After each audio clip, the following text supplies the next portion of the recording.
نن سه شنبه د 2026 میلادي کال د می یا 15 میاشتې 26مه نیټه ده چې د عرفې مبارکې ورځې سره برابره ده.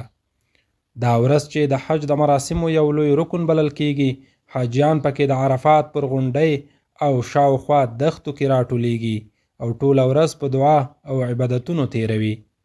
پر عرفات دریدل د حج مهم رکن دی او کله چا پاتې شي په دې معنا چې د حج یو مهم رکن ترې پاتې شو.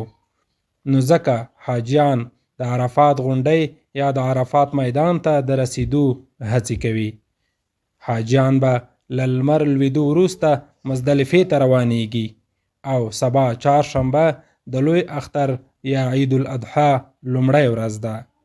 سږ کال د نړۍ له بېلابېلو هیوادونو څخه باندې 1.5 میلیون مسلمانان د حج د فریضې ادا کولو په موخه سعودي عربستان ته تللي دي.